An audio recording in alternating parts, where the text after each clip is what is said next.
Welcome back to another episode of A Book a Day podcast. It's winter time here in the Himalayas, but things are going to get heated up, really heated, because we are discussing Kamasutra and we are going to get to the spicier parts now. So, in today's episode, I'll talk about a lot of interesting things. For example, how you're supposed to embrace, kiss, or even bite or scratch in in your more intimate matters. So, stay with me, and we'll read these passages together, and we'll find out what this ancient Indian text suggests. One of the things that I really noticed initially while I was reading it, that when it comes to more intimate matters, in the matters of lovemaking, we in the modern world, we go by instincts. We don't like being told by a manual how we should supposed to go by and what are the steps we should follow. But I think if you think about traditions, etiquettes, suppose you're consuming something, you're consuming food. If there's a proper way to it, there's a table, there's a server, they serve you properly, and then you consume it. The joy is definitely enhanced rather than you just jump onto the food right away.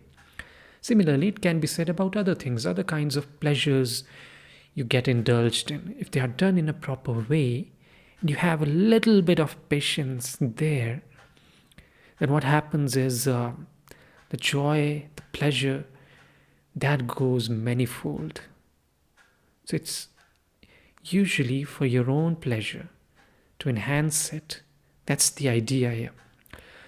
So now let's talk about the second part of this book where we were discussing on the sexual union. Today I'm going to start with embrace. What does it mean? What kinds of embraces are there?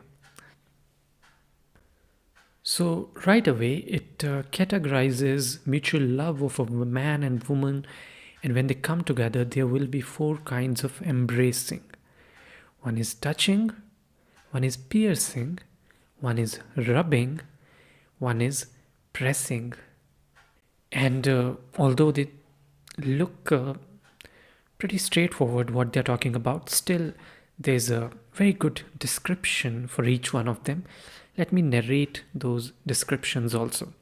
The first one, touching, it says when a man under some pretext or the other goes in front or alongside of a woman and touches her body with his own, it is called the touching embrace.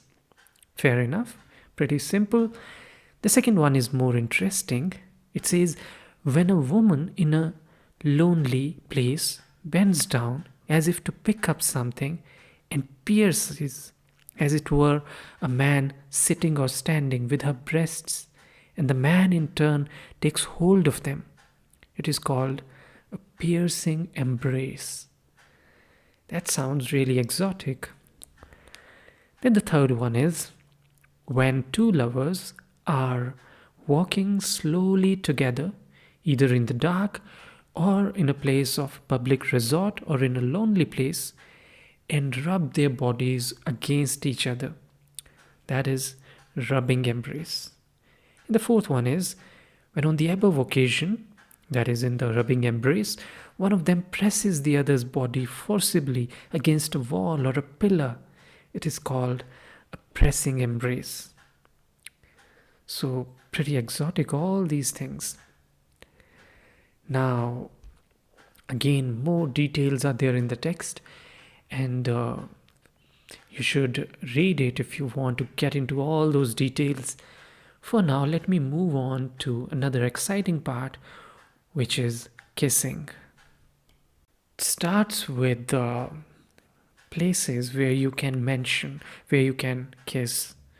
It says the forehead, the eyes, the cheeks, the throat, the bosom, the breasts, the lips, and the interior of the mouth.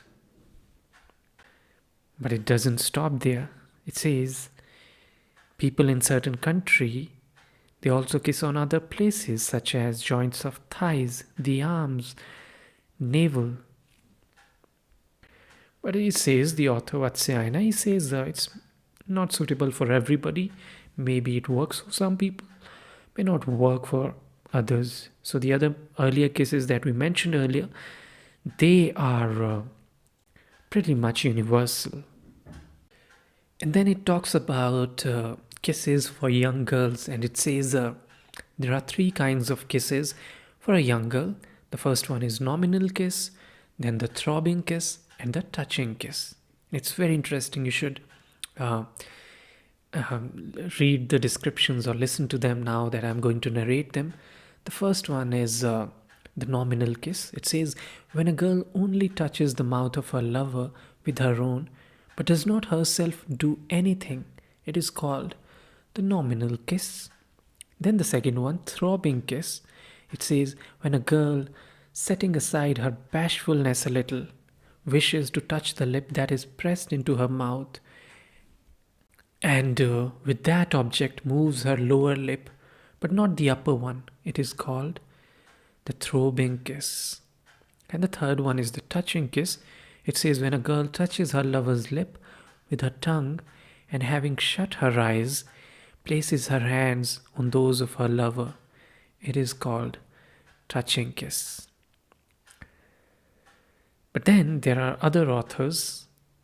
It says that they describe four other kinds of kisses rather.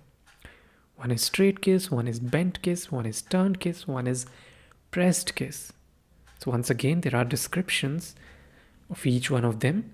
The first one is the straight kiss. It says, when the lips of two lovers are brought into direct contact with each other, it is called a straight kiss. Straightforward, right? Second one is bent kiss. It says, when the heads of two lovers are bent towards each other, and when so bent kissing takes place, it is called bent kiss. And the third one is turned kiss. What happens here is when one of the lovers turns up the face of the other by holding the head and the chin and then kissing it, it's called turned kiss. And lastly, when the lower lip is pressed with much force, it is called pressed kiss. Then there is another fifth kind, sometimes it's described here. It says when you have taken hold of the lower lip between two fingers, and then after touching it with the tongue, pressing it with great force with the lip, it is called greatly pressed kiss. Sounds more like a hickey, but on the lip. So that's how different kinds of kisses, they have been described. Once again, they go into details and how you're supposed to kiss, and how under different circumstances you can enjoy with kisses. So there are a number of examples they have given. For example, let me tell you this one. It says, when a lover coming home late at night kisses his beloved who is asleep or in bed in order to show her his desire, it is called kiss that awakens. On such an occasion, the woman may pretend to be asleep at the time of her lover's arrival so that she may know his intention and obtain respect from him. So that's the interesting part. The last part, how it was talking about respect. Then there's a really cute kind of kiss they have mentioned. So it says that when a person kisses a child sitting on his lap, or a picture or an image or figure in the presence of the person beloved by him. So your beloved is right in front of you, but you're not kissing them, kissing something else, maybe a child, maybe a picture, but you're looking at them. So it's called a transferred kiss, that the lover knows it's for them, but you're not really directly kissing them. So really, really cute way, adorable way of expressing your love. So that's how a lot of details on kissing they have provided in the book. And then the next chapter talks about pressing, marking, or scratching with the nails. And it starts with the following lines. When love becomes intense, pressing with the nails or scratching the body with them is practiced, and it is done on the following occasions: on the first visit, at the time of setting out on a journey, on the return from a journey, at the time when an angry lover is reconciled, and lastly, when the woman is intoxicated. So they've given different scenarios where you can just go for it. This passionate scratching and marking. And it sounds really, really exotic. And then they have categorized all these things using your nails into 8 categories, and it's again wonderful to read the descriptions.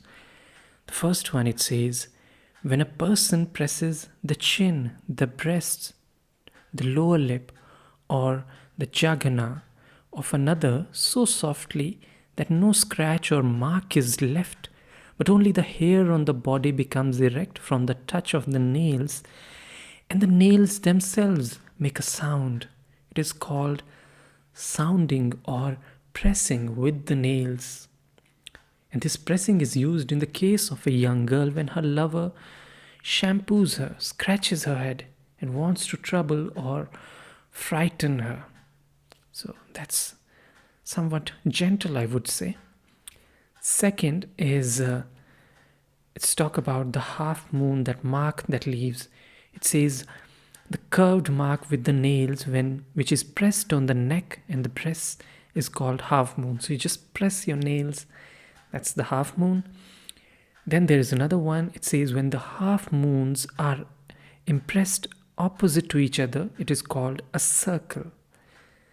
This mark is made with the nails, is generally on the navel, on small cavities about the buttocks, and on the joints of a thigh. So different kinds of marks they're talking about.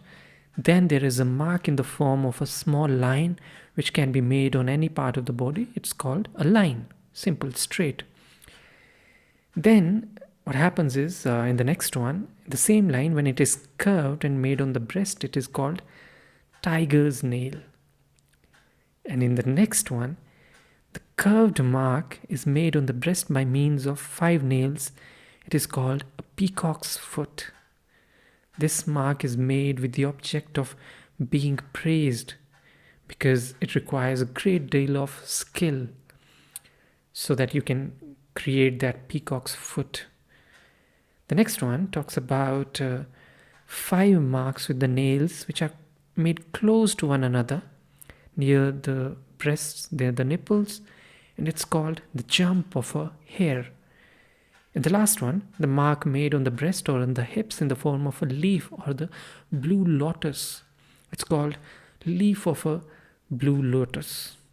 So you kind of make the leaf of the lotus through with the help of the nails. So plenty of work to do for you, right? But that's not all. Then there is biting also. And once again, it's of different kinds. One is the hidden bite, the swollen bite, the point, the line of points, the coral and the jewel, the line of jewels, the broken cloud, and the biting of the boar. Doesn't sound amazing, all these names? So let's start with the first one, the hidden bite. It says the biting which is shown only by the excessive redness of the skin that is bitten is called the hidden bite. It's more like a hickey, the love bite, right? It's just the redness that is there. The next one is the swollen bite. It says when the skin is pressed down on both sides, it is called the swollen bite. You see the swollen part of it. The third one is the point. When a small portion of the skin is bitten between 2 teeth only, it is called the point. Really small portion is bitten and that point is created. Then there is the line of points. When such small portions of the skin are bitten with all the teeth, it's called the line of points, because you see the mark in straight lines from the teeth. Then the coral and the jewel. What happens here is it is done by bringing together the teeth and the lips, which is called the coral and the jewel, because lip is the coral here and the teeth is jewel, so it gives you that kind of impact. Then after that is a line of jewels. So here biting is done with all the teeth, then the straight line you get, it's the line of jewels. The seventh one is broken cloud. What happens here is you get unequal risings in a circle. It comes from the space between the teeth, so those marks are left. So that's generally on the breasts or the curved surface. So you get those unequal risings, and that's how you get this. And the last one is biting of a boar. What happens is, in this case, many broad rows of marks near to close to one another, and these marks, and in between you find redness in it. So this is generally on the breasts, on the shoulders, and this one and also the previous one, these two take place when there's a lot of intense passion and crazy intense biting, then you get these marks. So I will leave you with this in today's episode, and in the next one we will get into the more exotic, and I'm sure you're already thinking how more exotic it's going to be. We have already talked about so much. Well, in that case, just wait for it. Just wait for the next episode, and you will find even more raunchy parts of the Kamasutra. So stay with me, keep following, and keep listening to A Book a Day podcast, and we'll head towards the more exciting, more spicy parts of the text, and then subsequently we will conclude the text as well. So thank you very much for listening, and I will catch you the next time. Thank you.